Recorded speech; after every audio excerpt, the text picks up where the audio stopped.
but to make sure that we do get what's fair for the creators and their work that's being ingested. And thank you. We now go to the gentlelady from Florida, Ms. Lee. Thank you, Mr. Chairman.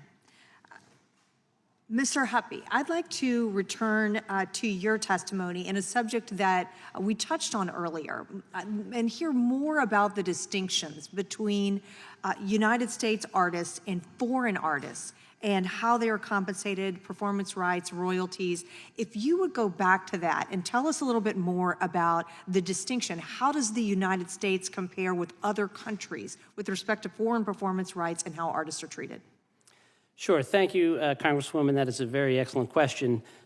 As I mentioned, the U.S. stands alone in the industrialized world as the only democratic nation that does not pay performance rights for terrestrial radio.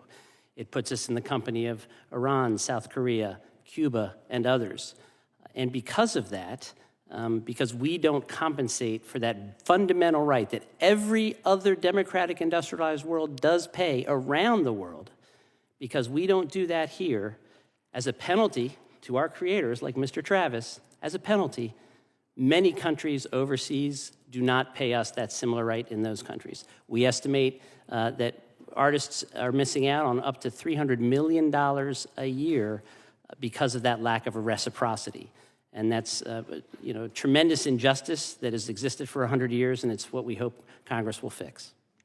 Do you have a sense, you just mentioned an estimate of $300 million a year, do you have a sense of whether that loss exceeds what would be paid to foreign artists if the policy were changed? That's hard to say, and it's hard to estimate. If AMFA were passed, they would go through a procedure to set the rates that, by the way, mimic the free market in many ways. The way this system works, there's many parts of the industry that are in this system where rates are set, and they look at things like promotion, substitution, what's the capital investment, what do each of the parties bring to the table.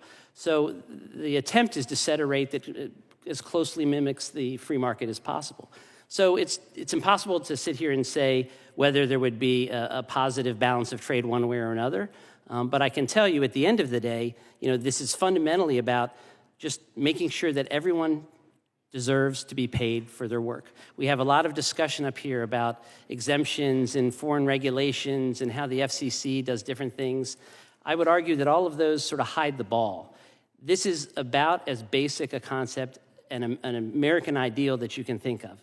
When you have creators like the great Randy Travis who pour their heart and soul into a beautiful piece of music, and you have another entity or set of entities making $15 billion off that music, we're just looking for a fair payment for that input. Do you have a perspective on what procedural impediments, if any, would prevent or inhibit the expansion of royalties for the performance of sound recordings to cover terrestrial radio? I think there would be very few procedural enhancements. Indeed, it's a fairly simple law as laws go. The AMFA is, at a high level, merely removing the exemption that the broadcasters have and putting them in the same class as every other music delivery platform. As I mentioned, Spotify, SiriusXM, all of them pay the performer, and even the broadcast industry themselves, when they simulcast the exact same programming online, they also pay the performer. This would simply remove the exemption for the much larger part of their business that you've heard testimony about today and drop them into the same treatment as all of the other platforms. So it's a fairly simple process to do that from a legislative perspective. And to be honest, it would be fairly simple to be implemented. Since we're already operationalizing and paying out on the webcasting of all of these stations, it would be administratively fairly easy to add this on top of it.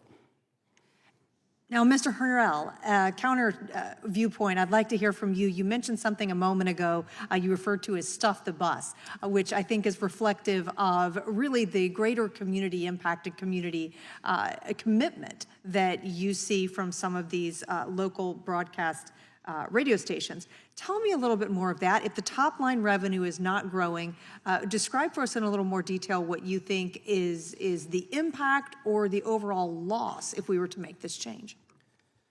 Congresswoman, thank you for that question. And first, I would be remiss if I did not thank Mr. Travis for his tremendous contributions to American history and to American music. I want to make sure I do that. We keep hearing treat us the same, when in fact we're not the same. We are not the same as Spotify and Pandora and other streaming services. Pandora and Spotify cannot do the things that we do on a daily basis outside of just playing music, as you mentioned. Spotify and Pandora don't get 1,000 backpacks and give them to students when they go to back to school. Pandora and Spotify don't do something we did very unique in Cleveland when we're at the height of some tension in race relations. All 21 radio stations in Cleveland, all 21, 4 competitors, agreed to stop the music and do a forum on race on all 21 stations at the same time. That's something that Pandora and Spotify cannot do. They won't do. It's not part of their model. So when you talk about us being the same, I think it would be disingenuous to not recognize the differences that we have and that what's important to us. And so our ability to do those things that are important to the communities are important as we do our daily business. When it comes to natural disasters, right now, if something was going on in my markets, because of our ability to be local, I could call in 30 seconds, have our stations flipped to talk about what's going on in our communities. You can't do that on the streaming service. So that really emphasizes why we are different. I thank the gentleman.